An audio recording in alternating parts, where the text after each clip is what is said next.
As we've discovered many times through the course of this series, I have some eclectic taste when it comes to music, and this season finale might be one of the more versatile bands that I've covered. How many bands can you name that mix rap, metal, pop punk, and punk rock and some other stuff as effortlessly as these guys do? Zebrahead first formed in 1995 in La Habra, California, and are still going strong to this day, with a mostly consistent lineup, a sense of fun, and not being afraid to experiment. This 5-piece have put out a lot of stuff, and even the 11 that I did pick to cover across 3 parts is stretching it, and you'll find out why. And you'll also find out if these albums are worth crossing paths with, or if you'll see them in a more black and white fashion. Now, let's face the music for the last time this year. We start with Zebrahead's debut album, Zebrahead, released in 1998. It would be the only one released through the Dr. Dream label. It was produced by Howard Benson, and it's the band's shortest album at 26 minutes and 24 seconds. Now, background. So, the band originally formed with 4 guys, lead guitarist Greg Bergdorf, drummer Ed Utters, bassist Ben Osmondson, and singer-slash-rhythm guitarist Justin Moriello. They were all in different bands before, Greg and Ed in 409, Ben in 3-Ply, and Justin in Once There, and all their old bands shared a practice space, leading to the 4 becoming friends and practicing away from their bands, eventually leaving those bands permanently to form Zebrahead. The band would start experimenting with their sound really early on, adding elements of rap, metal, funk, and alternative rock into an unusual cocktail that's far from how the bands sound nowadays, or at least how they sound with how people are familiar with them. Yeah, that makes sense. Anyway, they'd soon recruit rapper Ali Tabatabi, I hope I'm saying that right, and the band would continue as a 5-piece. Now, this is something I'll talk about more when I cover the band's next album, but this album didn't have a lot of promotion going for it. I couldn't find any touring information, there weren't any demos or EPs that I could find to help that came out before this, and the only thing that did promote the album was the first song on it, Check, which was the only single, with the music video for it as well. It's also worth noting that Check is just about 2.25 minutes in length, so even that's not a great strategy for promoting an album, I mean. In fact, since I usually write these portions as the album that I'm writing about is still playing, I can say for a fact that the band should have been given more time. I know that they have a fast-paced style as a rule, and it's not even the genre mixing that bothers me so, even at this point.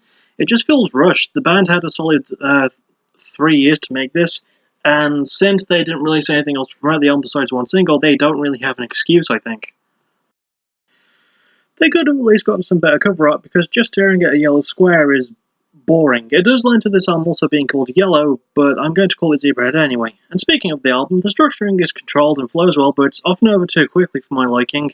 The lyrics are occasionally dumb, covering partying, friendship, and their hometown, but they did also make me laugh a bit, I'll admit that. The band also do a pretty good job here as well. Ali's raps do have good flow and impact. Justin's vocals complement that well with his and Greg's riff bouncing things along too. Ben's bass has a good groove and toe tap here and there, and his drumming is nice and speedy to follow. Standout songs include Check, Mindtrip, Chrome, and my favourite in Swing. Zebrahead might be a bit rushed, underproduced, and lacking identity, but I personally had fun and even got smilers who heard me. I can recommend it for that alone, really. It's not a great album, but it is a fun one, so if you just want a fun album from the late 90s, give it a go. We then reached the band's second album, Waste of Mind. Released in 1998, this one came out through Columbia Records and it was again produced by Howard Benson, who also provides keyboard work here. Now, background. So, after their debut dropped, the band did actually get some buzz to the point of getting noticed by a big label, in this case Columbia Records. All this in the space of 6 months after their debut. Ironically, this one doesn't feel as rushed, but we'll talk more about that later. One unique thing about this album is the 14 songs contained, but almost all of them are re-recorded versions of songs of their debut. In fact, the only songs not re-recorded for Waste of Mind from Zebrahead are Mindtrip and Chrome, and there is technically a third song in the song Jagoff, which had a live version on their debut, but has a studio version for this album. Now, this all begs the question of why the band didn't just do all of this for their debut. I wish that I had the answer to that, but I don't. They keep the same lineup, re-record almost all the songs, produce them so that they sound better, and nothing about the instrumentation actually changes, and they even use the same producer, so there's no excuse there. So let's just chalk it up to the new label. I will admit that I do like how Columbia let the band do basically what they were doing already, and another thing that I like is that Waste of Mind has a bit of promotion to it. Once again, I couldn't find any touring information, but since it was 6 months between, that's understandable. But the band did release 4 singles from this album, all of which were new songs in Get Back, The Real Me, Feel This Way, and Someday. Get Back would become the breakout single of sorts, getting more people listening to Zebrahead, and to this day, after 21 years, it's still their highest charting song, peaking at 32 on the US Hot Modern Rock charts. And the album does sound good enough to have earned that, with the structuring and pacing sounding more measured, with more tinges of punk too, and the lyrics covering drinking, addiction, relationships and conformity, so there's slightly different subject matter as well. And the band do sound pretty good. Ali's rapping sounds a bit cleaner as well as a bit faster. Justin's singing is clean too with nice inflection. His and Greg's riffs are good with some really good solos from Greg. Ben's bass is nice and deep with good weight, and his drumming is fast and heavy and just good. Standout songs include Jag Off, Time, Move On, Get Back, and my favourite in the title track. Waste of Mind might feel like the good parts of the debut tacked onto a pre-produced album, but it does carry on the best interest sense of fun while adding some new stuff, so I can recommend this one. We then reached the band's third album, Playmate of the Year. Released in 2000, it would again come out through Columbia, and it was again produced by Howard Benson, who plays keyboards again for this album. Now, background. So, with the 2-year gap between Waste of Mind and this one, the band were clearly taking more time, which I think they needed considering the 6-month difference in their first 2 albums. In that time, it's fair to say that the band refined their sound, tapping more into their pop-punk/punk rock sides for the first time.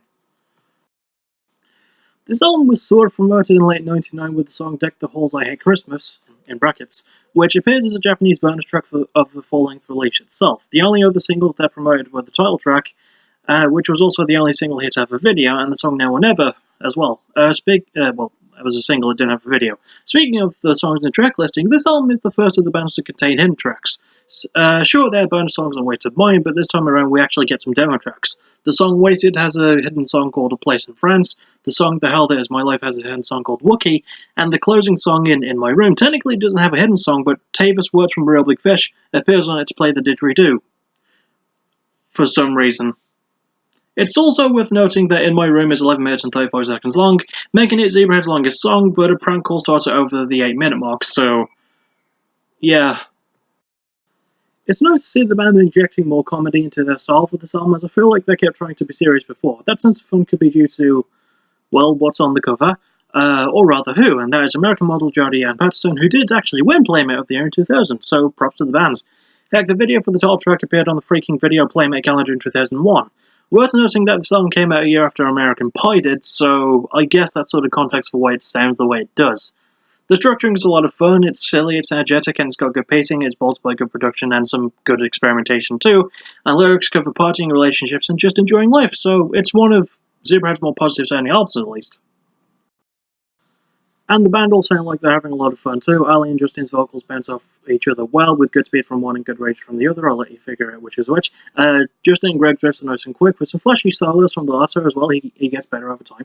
Ben's bass is deep, toned well and thick, and his drumming is fast and furious with good timing. Standard songs include the title track, Go, Now or Never, The Hell There's My Life, and my favourite, In My Room.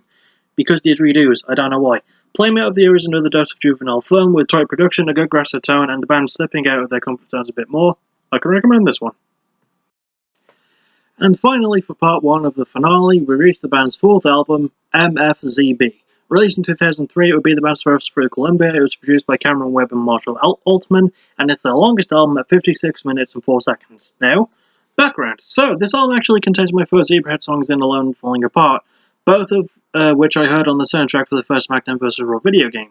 There is some unique marketing to be certain, along with some other things. One of which is the title, which is an abbreviation for Motherfucking Zebrahead Bitch, which is also the name of the band's fan club, so making that the album title was a quite nice touch.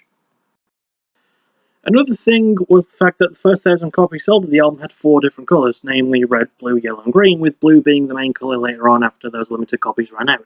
After the album's release, the band would have a good year in 2004, touring in Japan and even playing at the Summer Sonic Festival. This touring helped the band's Japanese fanbase, making the fans over there go from loving Zebrahead to worshipping the ground that they walk on, which they still do like 15 years later as well. This relationship with the fans would lead to MFZB making it to number 9 on the Japanese chart, and the album was even certified gold over there, and it's easy to see why. The album would adopt a more traditional punk rock/pop punk style that the band loosely dabbled with on Playmate of the Year. They tapped into it a lot more for MFZB, but the still had some elements of their metal styling. If the first 2 Zebrahead songs I've heard from them are anything to go by, at least. Falling Apart was released as a single to promote the album in spring 2004, which is maybe why it was in this first SVR soundtrack in the first place. But still, other singles were Into You, Rescue Me, and Hello Tomorrow, and this is even the band's last album to have a hidden track, as the closing song Dear You, in brackets Far Away, has a hidden song called Fear. The structuring has a great sense of pacing and tone, mixing their new styles a lot better and more fluidly, and the lyrics cover betrayal, loneliness, and angst, going darker and a bit more personal, and the band pulled this new balance off greatly too. Justin and Ali's vocals trade well with good flow between them and even more screaming from Ali, which I welcome greatly, to be honest. Justin's verse are nice and quick, with Grip providing some kick-ass solos too. Ben's bass is pretty deep and toned well as usual, and his drumming continues to be speedy and hefty and good. Good. Standout songs include Hello Tomorrow, Runaway, Falling Apart, Into You, and my favourite, In Let It Ride. MFZB sees the band developing more and becoming more accessible, their sound and themselves, with darker lyrics, stellar performances, and nice production, so I can recommend this one. Yeah, I can. Anyway, that'll about do it for part 1 of the finale. Join me next time for part 2, where I'll cover the albums from Waste of MFZB to Get Nice. And I'll see you then. Thank you for watching, you're awesome, bye bye!